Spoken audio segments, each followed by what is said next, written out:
Hello friends, welcome to my channel. আমার চ্যানেলের আরও নতুন আরেকটি ভিডিও দেখার জন্য আপনাদের সবাইকে ওয়েলকাম, এবং যারা আমার ফেসবুক পেজ থেকে দেখছেন তাদেরকেও ওয়েলকাম জানাই আমার নতুন আরেকটা ভিডিও দেখার জন্য। তাহলে চলুন ভিডিওটা শুরু করা যাক। এখন কিন্তু বাজে সকাল 6:30। তো 6:30টার সময় আমি ছাদে এসেছিলাম, আর দেখুন কুয়াশা, চারিদিক পুরো কুয়াশায় ঢাকা, যেন মনে হচ্ছে কুয়াশার একটা চাদর ওপর থেকে কিন্তু দেওয়া রয়েছে। দেখেছেন, দূরের তো কিচ্ছু দেখাই যাচ্ছে না। আর আজকে সকাল সকাল ঘুম থেকে ওঠার একটাই কারণ, সেটা হলো আমরা আজকে বাড়িতে ফিরবো। তো বাড়ি যাওয়ার জন্য তাড়াতাড়ি করে উঠে পড়েছি। আর ভাই আর আমার বর দুজনে না একটু সকাল সকাল বেরোচ্ছে ওখান থেকে, মানে ওরা মোটামুটি 6:45টার মধ্যে ওখান থেকে বেরিয়ে পড়বে। বাড়িতে একটু কাজ আছে, তাই জন্য খুব তাড়াতাড়ি বেরিয়ে পড়ছে। আর আমি যেহেতু মেয়ে নিয়ে যাব, তাই একটু বেলায় বেরোবো, ঠান্ডাটা কমলে। দাদা একটা সাবধানে যাস ভাই, কুয়াশা কিন্তু, আস্তে আস্তে চালাস। বাবা এখন ঘুরে যাচ্ছে। আর দেখুন চারিদিকে, ওরা তো গাড়ি চালাতেই পারছিল না, খুব প্রবলেম হচ্ছিল গাড়িটা চালাতে, যেহেতু পুরো কুয়াশা না, আস্তে আস্তে করে চালাতে হচ্ছিল। তো ওরা একটু দাঁড়িয়েছে এখানে চা খাওয়ার জন্য, দেখেছেন কীরকম। আর যেখানে আমাদের গাড়ি নিয়ে, মানে বাইকে করে আমাদের বাড়ির থেকে, চুঁচুড়া থেকে আমাদের হাওড়াতে আসতে যেখানে সময় লাগে মোটামুটি ওই 1-1.5 ঘন্টার মতন, সেখানে ওদের আজকে কিন্তু বাড়িতে আসতে প্রায় 2 ঘন্টার কাছাকাছি মানে সময় লেগে গেছিলো, মানে বেশি তো কম না, যেহেতু এই কুয়াশার জন্য খুব আস্তে আস্তে করে গাড়িটা চালাতে হচ্ছিল। তো যাই হোক, ওরা একটুখানি ভিডিও করে নিয়েছে, সেটাও আমি আপনাদেরকে দেখালাম। আর এই যে ছোট্ট একটা কারি পাতা গাছের এখানে চারা বেরিয়েছে, এই চারাটাকে না আমি নিয়ে যাব বাড়িতে। তো তাই জন্য ঠাকুমাকে বললাম এই চারাটা তুলে দিতে। আর দেখুন ওই যে চারাটা যে ছোটোটা, আর তার যে বড় গাছ, এটা কত বড় হয়েছে। এই কারি পাতা গাছটায় না ফলও কিন্তু হয়, আর অনেক পুরনো গাছ। আর এখন তো শীতকাল, তাই পাতা তো অনেকটা ঝরে যাচ্ছে, অনেক পুরনো এই গাছটা আমাদের। আর অনেক চারা বেরোয়। তো একটা চারা আমি এখান থেকে আগেও নিয়ে গিয়ে বাড়িতে বসিয়েছি, আর আজকে তো এই চারাটা নিয়ে যাব। তো এখন এই যে বাড়ি যাওয়ার জন্য আমরাও রেডি হয়ে পড়েছি। এই 8টার সময় আমরা কিন্তু বেরোচ্ছি। আর বম্মাকে একটু আদর করে দিচ্ছে, বম্মাও ওকে একটু আদর করছে। আর এখন পিসির কোলে কোলে যাচ্ছে। চলুন আমরাও যাই। এখনও কুয়াশা বেশ খানিকটা রয়েছে, কিন্তু তাড়াতাড়ি করে বেরিয়েছি যাতে একটু তাড়াতাড়ি বাড়িতে পৌঁছাতে পারি। আর এই যে মাছ দেখেছেন, মাছ দেখে এখানে তো খুব আনন্দ পাচ্ছে। এরকম জ্যান্ত মাছ তো সচরাচর দেখতে পায় না, কারণ ওকে তো বাজারে নিয়ে যায় না। তো তাই জন্য এখানে কিন্তু জ্যান্ত মাছ দেখেও খুব আনন্দ পাচ্ছে। আর চুঁচুড়া থেকে মোটামুটি ওই 8:20-তে কিন্তু আমরা ট্রেন পেয়ে গিয়েছিলাম, আর 9:10-এর মধ্যে হাওড়া চলে এসেছি। আর যেহেতু গ্যালোপিন ছিল, একটুও প্রবলেম হয়নি। তো এখন 9:20 বাজে, আমরা হাওড়া স্টেশনে বসে আছি। কিন্তু তারপরে আমাদের সাথে যেটা হলো, মানে যা তা রকমের অবস্থা, সেটা তো পরে বলছি। আর দেখুন ওখানে না একটা কুকুর ছিল উল্টো দিকে, সেই কুকুরটাকে দেখে মেয়ে তো খুব আনন্দ পাচ্ছে, তাই ওর দুটো মিমি মিলে ওকে নিয়ে যাচ্ছে কুকুর দেখাতে, মানে 2 মিমি মানে আর কি মাসিরা। তো ওর 2 মিমি ওকে নিয়ে গেল কুকুরটা দেখাতে, তো খুব আনন্দ পাচ্ছে। তো যেটা বলছিলাম, তো প্রথমে তো আমরা ভেবেছিলাম যে 9:30 ট্রেনটা ধরবো, মানে আমতা লোকালে করে যাব, কিন্তু সেই প্রথমে ট্রেনটা তো ধরতে পারিনি। তারপর ছিল একটা ট্রেন যেটা 11:15-টায়, সেই 11:15টার ট্রেনটা আমাদের হাওড়াতে ঢুকেছে কিন্তু 12:10-এ। তো আমরা কতটা সময় হাওড়া স্টেশনে অপেক্ষা করছি সেটা বুঝতেই পারছেন। তো এতটা সময় অপেক্ষা করার পর একটু তো খিদে পেয়েই যায়। তো তার জন্য এখানে চিপস, চকলেট, একটু একটা না চিকেন বান, এগুলো নেওয়া হয়েছে। মানে বোনেদের খুব খিদে পেয়ে গেছিলো, তো ওরা টুকটুক করে খাচ্ছে, আর মেয়েও একটু বায়না করছে খাওয়ার জন্য। আমরা বাসে করে যেতেই পারতাম, কিন্তু বাসে করে গেলে না সবার অনেকটা কষ্ট হয়ে যেত, যেহেতু বাসে 1 ঘন্টা লাগে হাওড়া স্টেশন থেকে আমাদের বাড়িতে আসতে, মানে ডোমজুর আসতে। তো তাই জন্য আমরা আর কি আমতা লোকালে করেই আসবো। তো তারপর এখানে এখন বাজে কিন্তু 12:15। তো 12:15টার সময় আবার একটু কেক কিনেছি। তো কেক কিনে এখানে মেয়েকেও দিচ্ছি, আর মেয়ের তো ঘুমে একদম চোখ লাল হয়ে গেছে, তাও ও কিছুতেই ঘুমোচ্ছে না।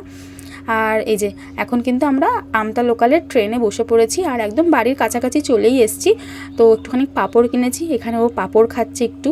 আর দেখেছেন ঘুমে চোখের অবস্থা।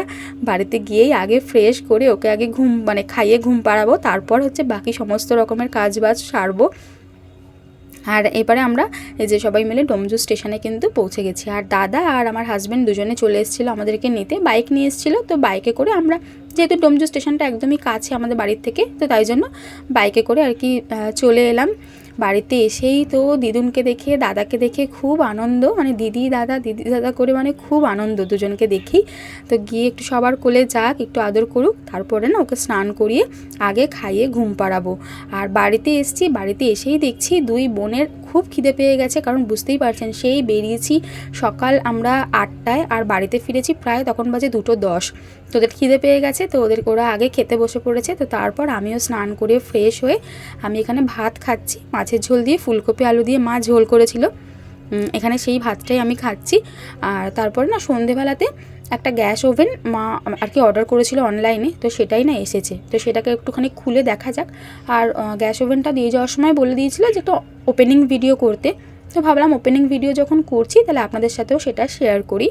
আমাদের না একটা 3 বার্নারের একটা গ্যাস ওভেন ছিল, আর এই মানে স্মার্ট ওভেনগুলো আমরা ব্যবহার করছি অনেক বছর ধরে, না হলে প্রায় 7-8 বছর ধরে আমরা ব্যবহার করছি। আর দেখি এগুলো না মানে খুব আমাদের যেহেতু প্রচুর রান্নার প্রেশার পড়ে, বাড়িতে টুকটাক অনুষ্ঠান লেগেই থাকে, রান্নার প্রেশার পড়ে, তো খুব বেশি হলে ওই 3 বছর যায়, তারপর আর ভালোভাবে সেটা লাস্টিং করে না। আর যদি ঠিক করতে দিই তাহলে দেখা যায় কি ঠিক করতে এলে 1200-1500 এরকম করে টাকা তো নিয়ে যায়, তো তারপর সেটা আবার ওই 1 বছরই যায়। তো তাই জন্য এরপরে এই আমাদের যে এখন যেটাতে আমরা রান্না করছি ওটাতেও না বেশ প্রবলেম হচ্ছে রান্না করতে। তো আবার ঠিক করাতে এলে 1000-1200-র নিচে কোনো গল্প নেই। আর আগের বার ডিসেম্বরেই কিন্তু আমাদের গ্যাস ওভেনটা ঠিক করা হয়েছিল, তখন ওরকম 1300 টাকার মতো নিয়ে গিয়েছিল। তো ওই জন্য বাবা আর কি ভাবলো যে এতগুলো টাকা দিয়ে আবার ঠিক না করে নতুন একটা গ্যাস ওভেনই নিয়ে নেওয়া হোক, কারণ অনেক দিন হলো ওটা ইউজ করা হচ্ছে। তো এই যে 2 বার্নারের এবার অর্ডার করা হয়েছে, আর এটার না দাম মাত্র 1200 টাকা নিয়েছে। তো 1200 টাকা নিয়ে যদি 2 বছর যায় তাও মনে করি যে অনেকটা আর কি গেল, তো তারপর আবার নতুন আর একটা কিনে নেওয়া যাবে। আর আমাদের টুকটাক অনুষ্ঠান হয় তো সবই বাড়িতে রান্নাবান্না করা হয়, রান্নার মানে এই ওভেনের ওপর প্রচুর প্রেশার পড়ে, তো তার জন্য না বেশি দিন লাস্টিং করে না। তো একটু দুদিকটায় হাজব্যান্ড ধরিয়ে দিল, আর একটা না কাপড় দিয়ে ওই পাইপের কাজটা না ভালোভাবে পেঁচিয়ে দিল, তাও না হলে তেল ঠেল লেগে না খুব বাজে নোংরা অবস্থা হয়ে যায়। তো 1 মাস 1.5 মাস পর ওই কাপড়টাকে যদি চেঞ্জ করে নেওয়া যায় তাহলে ওই জায়গাটাও দেখতেও ভালো লাগে, আর তেল চিটে ভাবটাও সেরকম হবে না। তো তারপর 2টো গ্যাস ওভেন ধরিয়েই মানে দুদিকেই কিন্তু রান্নাবান্না একদম স্টার্ট করে দিয়েছি। এখানে তো আমি হোয়াইট সস পাস্তা বানাচ্ছি, আর মা ওই সাইডে কিন্তু আমুদি মাছ ফ্রাই করছে। তো আমুদি মাছের ফ্রাই গরম গরম কিন্তু দারুণ লাগে খেতে। আর এবার হোয়াইট সস পাস্তাটা করছি, তার জন্য দেখতেই পেলেন ওই বাটার আর সাদা তেলে কিন্তু সমস্ত সবজিগুলোকে একটুখানি টস করে নিয়েছি। তারপর তো ময়দা দিয়ে দুধ দিয়ে যেরকমভাবে আর কি সসটা রেডি করে, হোয়াইট সসটা একটু চিজ দেবো, দিয়ে সমস্তটা আর কি রেডি করব। বোনেদের মানে ওরা আর কি ডিমান্ড করছে যে হোয়াইট সস পাস্তা খাবে, তো তার জন্যই বানানো। আর আজকে না পরপর অনেকগুলো রান্নাবান্না করব, কারণ কি সন্ধেবেলাতে তো সেরকম কিছু খাওয়া হয়নি, যেহেতু গ্যাস ওভেনটা এখানে ঠিক করছিল, তো তাই জন্য অনেকটা লেট হয়ে গেছে। তো ভাবলাম একেবারে পরপর রান্নাবান্নাগুলো সমস্তটা বসিয়ে দিই, না হলে অনেকটা সময় লেগে যাবে। আজকে যেরকম চিলি পনির করব, একটু সিমুই করব, তার সাথে লুচি, আর সন্ধেবেলা খাওয়ার জন্য তো আমুদি মাছ, আর এখানে আর কি পাস্তাটা হচ্ছে। কিন্তু এটা রান্না করতে করতে মানে এই যে আমি রান্নাটা করছি তখন কিন্তু প্রায় 8টা বেজে গেছিলো। তো অনেক তাড়াহুড়ো করে সমস্ত রান্নাবান্নাটা আর কি সারছিলাম। আর হোয়াইট সস পাস্তাতে তো দুধ দিয়ে চিলি ফ্লেক্স দিয়েছি, তারপরে একটুখানি অরিগ্যানো, এই সমস্ত কিছু দিয়ে আর কি এখানে রান্নাবান্নাটা হচ্ছে। পরে একদিন আপনাদের সাথে আমি এই রেসিপিটা শেয়ার করব। আর একটা চিজ কিউব এখন দিয়ে দিচ্ছি, মানে এই হোয়াইট সসের মধ্যে দিয়ে দিচ্ছি, আর বাকি আর একটা চিজ কিউব রয়েছে সেটা না পরে আমি ওপর থেকে একটুখানি গ্রেট করে দিয়ে দেবো, তাহলে খেতে ভালো লাগবে। চলো এই যে পাস্তাটা এখানে সেদ্ধ করে নিয়েছি, তো সেদ্ধ পাস্তাটা দিয়ে দিলাম।